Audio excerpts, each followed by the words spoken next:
Hello बच्चों, कैसे हो आप? आशा करती हूँ आप सभी लोग अच्छे होंगे। बच्चों, आज हम कक्षा 5 का पहला पाठ पढ़ेंगे, जो कि एक कहानी है और उस कहानी का शीर्षक है राख की रस्सी।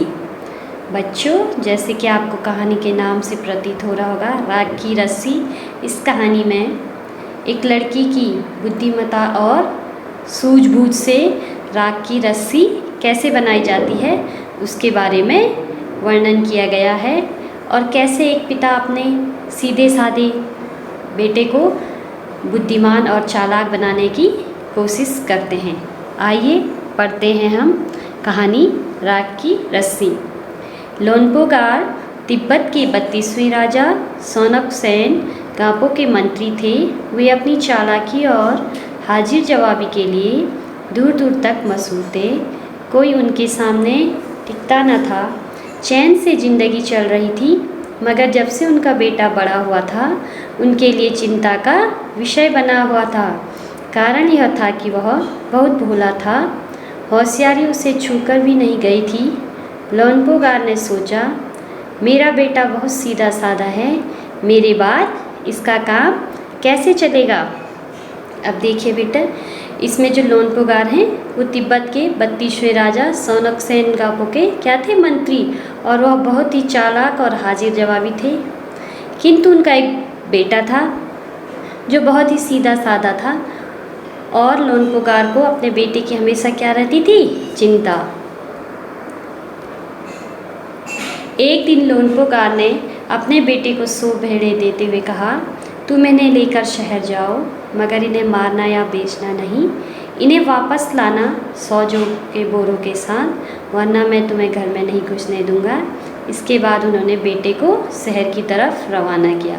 अब एक दिन क्या हुआ, लोनपोगार को जब अपने बेटे की चिंता हुई तो उन्होंने उन्हें 100 भेड़ें देते हुए कहा, भेड़ें दी और कहा, जाओ शहर जाओ, उन्हें मारना और बेचना नहीं। जब तुम घर वापस आओगे तो इनके बदले 100 जौ के अनाज की बोरियां लेके आना। लोनपोगार का बेटा शहर पहुंच गया, मगर इतने बोरे जौ खरीदने के लिए उसके पास रुपए ही कहाँ थे। वह इस समस्या पर सोचने विचारने के लिए सड़क किनारे बैठ गया, मगर कोई हल उसकी समझ में नहीं आ रहा था। वह बहुत दुखी था। तभी एक लड़की उसके सामने आ खड़ी हुई। क्या बात है, तुम इतने दुखी क्यों हो? लोनपोगार के बेटे ने अपना हाल कह सुनाया। इसमें इतना दुखी होने की कोई बात नहीं। अब लोनपोगार का बेटा कहाँ चले गया, शहर, और वो उदास एक जगह पे बैठा था कि मेरे पास पैसे भी नहीं है, मैं कहाँ से 100 जौ के बोरे खरीदूँ। तभी उसे एक लड़की दिखी, जिस लड़की ने पूछा कि क्या कारण है, आप इतने दुखी क्यों बैठे हो। और लोनपोगार के पुत्र ने उन्हें पूरी बात बताई। जब लड़की ने यह बात सुनी तो उसने कहा, कोई बात नहीं, मैं इसका हल निकाल दूंगी। इतना कहकर लड़की ने भेड़ों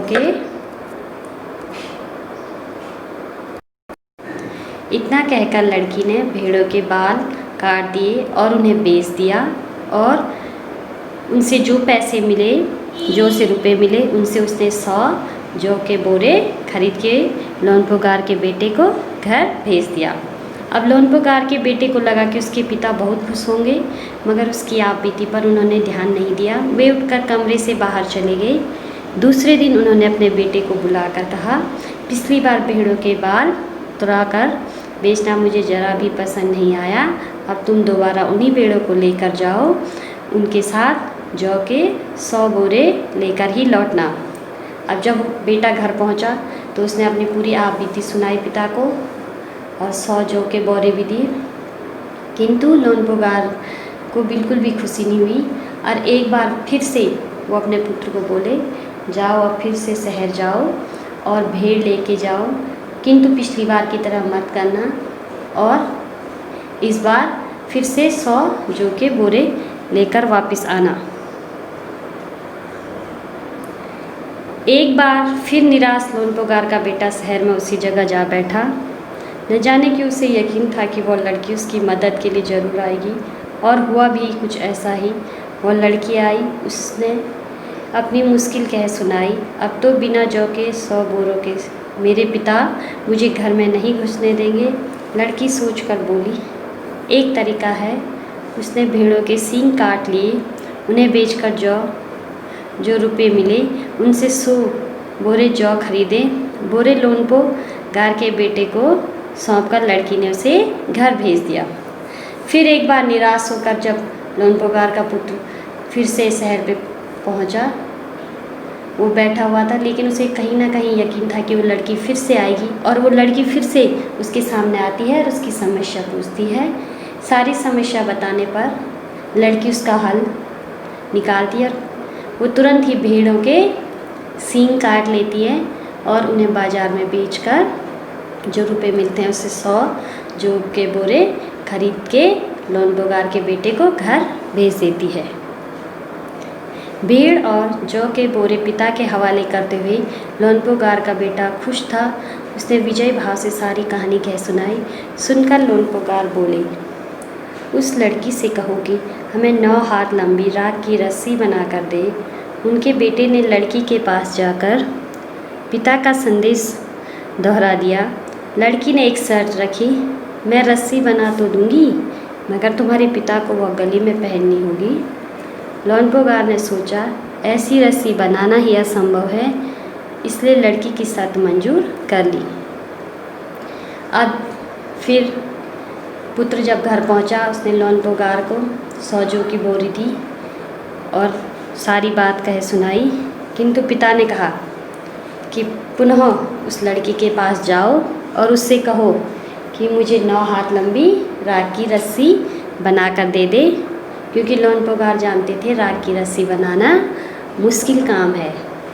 लड़की ने जब पूरी बात सुनी तो लड़की ने कहा, ठीक है, मैं राख की रस्सी बना लूँगी, किंतु आपके पिता को वो गले में पहननी पड़ेगी। और इस प्रकार से लोनपोगार ने ये शर्त मंजूर कर ली।